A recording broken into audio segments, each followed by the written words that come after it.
मार्गशीर्ष मास के कृष्ण पक्ष की एकादशी को भगवान विष्णु के शरीर से एक तेजस्विनी कन्या के रूप में महादेवी एकादशी का प्रादुर्भाव हुआ था। यही कारण है कि मार्गशीर्ष मास के कृष्ण पक्ष की इस एकादशी को उत्पन्ना एकादशी कहा जाता है। आज के दिन भगवान विष्णु के 16 कला निधान पूर्ण अवतार भगवान कृष्ण की पूजा की जाती है। भगवान कृष्ण की पूजा में नैवेद्य के रूप में केवल फल ही अर्पित किए जाते हैं। फलाहार में भी आप फलों का ही भोजन करें, कुट्टू अथवा मावे की मिठाइयों का प्रयोग ना करें।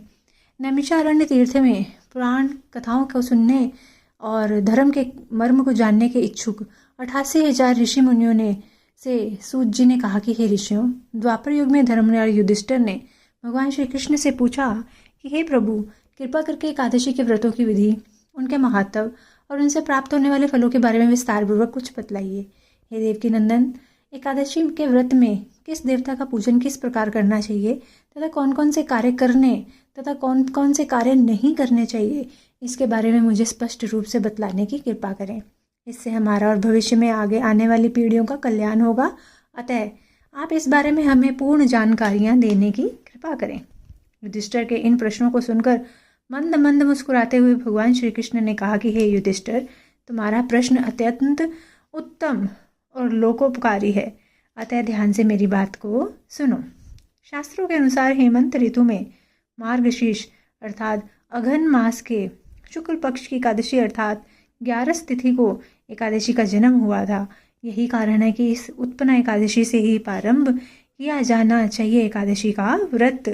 महान कल्याणकारी देवी एकादशी बतलाता हूँ, उसे ध्यान पूर्वक सुनो और फिर प्रत्येक एकादशी के व्रत में इस विधान का पालन करो। भगवान श्री कृष्ण आगे बोले कि हे कुंती पुत्र, एकादशियों के व्रत में अन्न खाने की पूरी तरह से निषेध है। अतः दशमी को सायं भोजन करने के बाद मुख और दांतों को दांतून आदि से भली भांति साफ कर लें, जिससे दांतों में किसी प्रकार का अन्न फंसा ना रह जाए। रात्रि में कुछ भी खाना पीना नहीं चाहिए और अधिक बोलना और स्त्री प्रसंग भी वर्जित है। एकादशी को प्रातःकाल 4 बजे उठकर सर्वप्रथम व्रत का संकल्प करें। संकल्प वाक्य इस प्रकार से है: अमुक संवत्सरे, संवत का नाम ले, मार्गशीर्ष मासे, कृष्ण पक्षे, पुण्यदायिनी एकादशी तिथि, अमुक वासरे, जो वार हो, अमुक गोत्रोत्पन्ने, जो गोत्र हो उसका नाम ले, अमुक नाम ने हम अपने नाम का उच्चारण करने के पश्चात ब्राह्मण को शर्मा हम, क्षत्रिय को वर्मा हम, वैश्य को गुप्तो हम और शूद्र को दासो हम कहना चाहिए। सकल जन्म जन्मांतर अर्जित पापने तेषाम शमनार्थ एकादशी व्रतम करिष्ये। इसके पश्चात शोच आदि से निवृत्त होकर नदी, तालाब, बावड़ी अथवा कुएं पर जाकर इस मंत्र का स्तवन करते हुए अपने शरीर पर मिट्टी अथवा राख लगावें। अश्वक्रांते, रथक्रांते, विष्णुक्रांते वसुंधरे उद्धृतापि धरोहेन कृष्णेन शतबाहुना मृतके हर में पापम यन्म्या पूर्व संचितम तव्याहतेन पापेन गच्छामि परमाम गतिम। तत्पश्चात व्रत करने वाला नित्य क्रियाओं से निवृत्त होकर स्नान करें। यह एकादशी का पवित्र व्रत चोर, पाखंडी, परनारीगामी, निंदक, मिथ्याभाषी और किसी भी पाप करने वाले पुरुष व स्त्री को नहीं करना चाहिए और न ही एकादशी व्रत करने वालों को ऊपर बतलाए दुर्गुणों वाले व्यक्तियों से बात करनी चाहिए। यदि भूल से ऐसे लोगों से वार्तालाप हो भी जाए तो प्रायश्चित के रूप में भगवान सूर्यदेव के दर्शन करने से पाप दूर हो जाता है। स्नानोपरांत धूप, दीप, नैवेद्य आदि 16 वस्तुओं से श्री विष्णु भगवान का पूजन करें और रात्रि को दीपदान करें। यह श्रेष्ठ कर्म सच्चे हृदय से भक्ति तथा श्रद्धा से युक्त होकर करना चाहिए। रात्रि में सोना तथा स्त्री प्रसंग करना वर्जित है। एकादशी की समस्त रात्रि भोजन, कीर्तन, मनन, सत्संग आदि करना चाहिए। पहले कभी जाने या अनजाने में जो पाप हुए हैं उनके लिए प्रभु से क्षमा प्रार्थना करनी चाहिए। गुणी तथा धर्मात्मा स्त्री पुरुषों को चाहिए कि कृष्ण पक्ष तथा शुक्ल पक्ष दोनों की ही पक्षों की एकादशियों का स्मान समझे। ऊपर लिखी विधि के अनुसार एकादशी व्रत करने वाले भाग्यशाली पुरुष व स्त्री मनचाहा फल प्राप्त करते हैं। शंखोद्वार तीर्थ में स्नान करने के पश्चात श्री भगवान विष्णु के दर्शन करने से जो फल प्राप्त होता है वह एकादशी व्रत के 16वें भाग के भी समान नहीं है, ऐसा शास्त्रों का मत है। व्यातिपात के दिन दान करने से लाख और संक्रांति में दान करने के पुण्य से 4 लाख गुना पुण्य फल एकादशी व्रत से प्राप्त होता है। सूर्य चंद्र ग्रहण में कुरुक्षेत्र में स्नान करने से जो फल प्राप्त होता है वही फल एकादशी के व्रत से प्राप्त होता है। अश्वमेध यज्ञ करने, 1000 तपस्वियों को 60 वर्ष तक भोजन कराने तथा पंडितों और ब्रह्मचारियों को भोजन कराने से भी 1000 गुना पुण्य कन्यादान तथा भूमि दान करने से होता है। उससे 100 गुना पुण्य विद्यादान करने से प्राप्त होता है और विद्यादान से 100 गुना पुण्य भूखों को भोजन कराने से प्राप्त होता है। अन्नदान से ही देवता और पितर दोनों ही तृप्त होते हैं, पर एकादशी के व्रत का पुण्य होता है। एकादशी के व्रत का प्रभाव देवताओं को भी दुर्लभ है। रात्रि को जो प्राणी भोजन करते हैं उन्हें एकादशी व्रत का आधा फल प्राप्त होता है तथा दिन में एक बार भोजन करने वाले को उसका भी आधा फल प्राप्त होता है, परंतु निर्जल व्रत रखने वाले को जो पुण्य फल प्राप्त होता है उसका वर्णन करने में देवता भी असमर्थ हैं। भगवान श्री कृष्ण के मुख से यह बातें सुनकर धर्मराज युधिष्ठिर हाथ जोड़कर बोले कि हे भगवान, आप हजारों यज्ञ तथा लाख गौदान से भी एकादशी के व्रत का महात्म बड़ा बताते हैं, सो प्रभु अब यह भी बताने की कृपा कीजिए कि यह तिथि सब तिथियों से उत्तम क्यों मानी जाती है। इसको जानने की मेरी बड़ी अभिलाषा है। युधिष्ठिर की बात सुनकर भगवान श्री कृष्ण बोले कि हे युधिष्ठिर, सतयुग में मुर नामक एक भयंकर दैत्य था। वह बड़ा बलशाली और भयानक था। उस भयानक और प्रचंड शक्तिशाली दैत्य ने इंद्र, आदित्य, वसु, वायु, अग्नि आदि समस्त देवताओं को पराजित करके स्वर्ग से भगा दिया। तब इंद्र सहित सब देवताओं ने भयभीत होकर भगवान उमापति शंकर को अपने दुख का कारण बताया और उस भयानक दैत्य का वृत्तांत कह सुनाया। देवता हाथ जोड़कर बोले कि हे कैलाशवासी अविनाशी, मूर दैत्य के भय से भयभीत होकर समस्त देवी देवता बेचैन हुए मृत्यु लोक में मारे मारे फिर रहे हैं। समस्त सुर समाज को बेचैन देखकर और उनकी अनन्य विनय सुनकर भगवान भोले भंडारी बोले कि हे देवताओं, तीनों लोकों के स्वामी और भक्तों के समस्त दुखों का विनाश करने वाले भगवान विष्णु की शरण में जाओ, वे ही तुम्हारे इस महान कष्ट का निवारण करेंगे। भगवान शिव जी की बात सुनकर इंद्रादिक सब देवता एकत्रित होकर क्षीर सागर, जहाँ शेष नाग की शैया पर भगवान कमलापति शयन कर रहे थे, जा पहुंचे।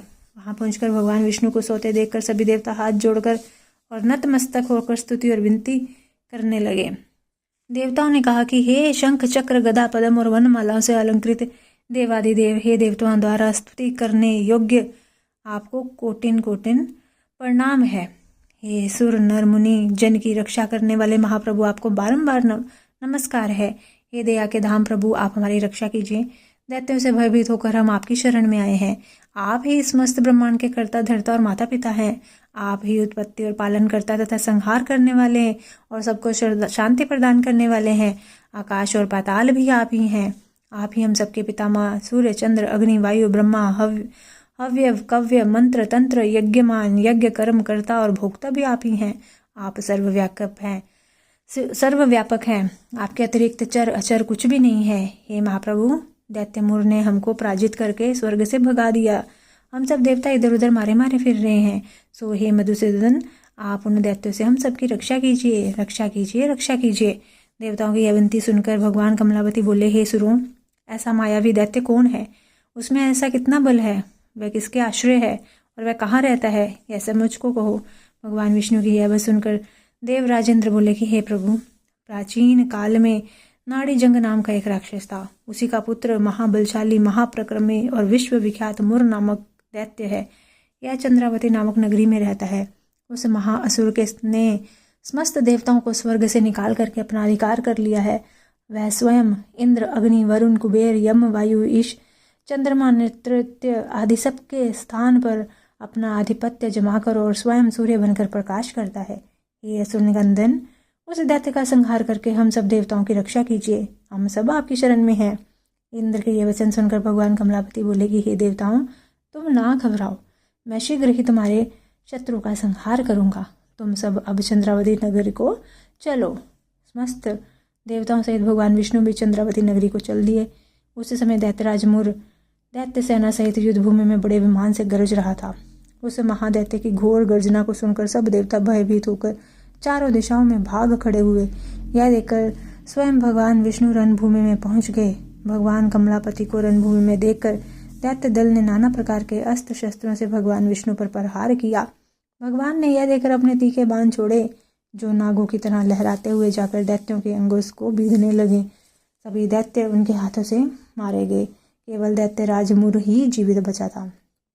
दैत्यराज मुर अविचल भाव से भगवान के साथ युद्ध करता रहा। यह देख सुर समाज अत्यंत बेचैन होने लगा। भगवान जो भी तीक्ष्ण बाण उसके शरीर में मारते वे उसके अंगों में पुष्प के समान लगते थे।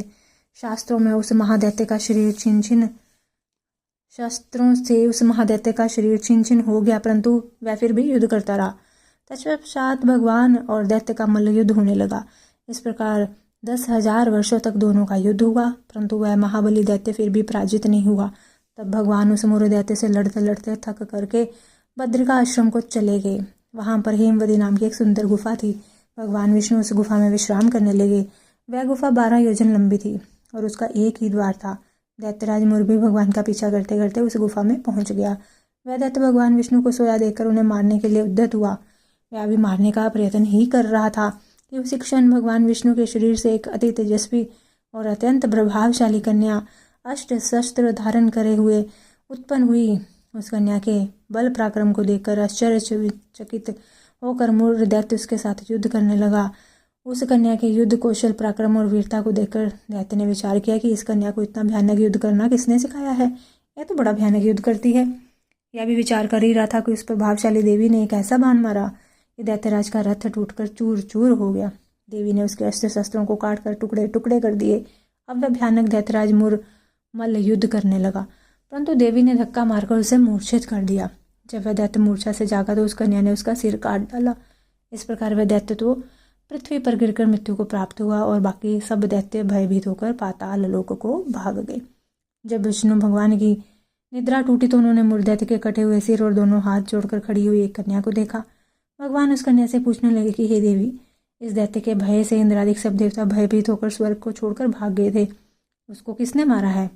वह कन्या कहने लगी कि भगवान, जब आप निद्रा में थे तो यह दैत्य आपको मारने के लिए उद्यत हुआ था। उस समय आपके शरीर से उत्पन्न होकर मैंने ही इस दैत्य का वध किया है। यह सुनकर भगवान बोले कि हे देवी, तुमने इस दैत्य को मारकर देवताओं का महान उपकार किया है, अतः तुम इच्छानुसार वर मांगो। वह तब देवी बोली कि भगवान, यदि आप मुझको कुछ वरदान देना चाहते हैं तो यह दीजिए कि जो मेरा व्रत करे उसके सब पाप नष्ट हो जाएं, वह अंत में मोक्ष को प्राप्त हो। रात्रि को भोजन करने वाले को आधा फल और जो एक बार भोजन करे उसको भी आधा फल, और जो मनुष्य भक्तिपूर्वक मेरे व्रत को करे वह निश्चय ही आपके लोक को प्राप्त हो। जो कोई मेरे व्रत को एक बार भी भोजन ना करे उसको धर्म, धन और मुक्ति प्राप्त हो। भगवान ने कहा, हे कल्याणी, ऐसा ही होगा। मेरे और तुम्हारे भक्त एक ही होंगे और वे जीवन में सभी सुखों को प्राप्त करेंगे और अंत में मेरे लोक को प्राप्त होंगे। क्योंकि तू एकादशी को उत्पन्न हुई है, अतः तेरा नाम एकादशी होगा। तुम मुझको सब तिथियों से प्रिय हो, इसी कारण तुम्हारे व्रत का फल सभी तीर्थों से अधिक फलदायी होगा। भगवान के ऐसे उत्तम वचनों को सुनकर वह देवी अत्यंत प्रसन्न हुई।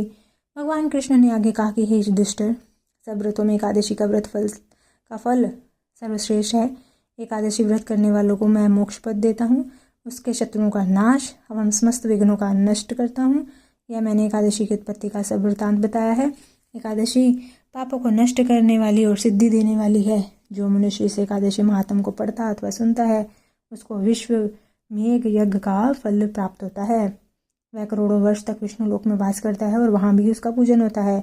जो मनुष्य एकादशी महात्म के चौथाई भाग को पढ़ता है उसके सभी पाप नष्ट हो जाते हैं। वैष्णव धर्म के समान अन्य कोई धर्म नहीं है और एकादशी व्रत के समान दूसरा कोई व्रत नहीं है। बोलिए एकादशी मैया की जय, भगवान श्री कृष्ण की जय। अगर आपको ये वीडियो अच्छी लगे तो कृपया वीडियो को लाइक कीजिएगा, शेयर कीजिएगा, मेरे चैनल को सब्सक्राइब कर लीजिएगा और साथ ही बेल आइकन को प्रेस कर दीजिएगा ताकि हर वीडियो की नोटिफिकेशन आपको मिलती रहे। मिलती हूँ अपनी अगली वीडियो के साथ, तब तक के लिए सभी को हरे कृष्णा, राधे राधे।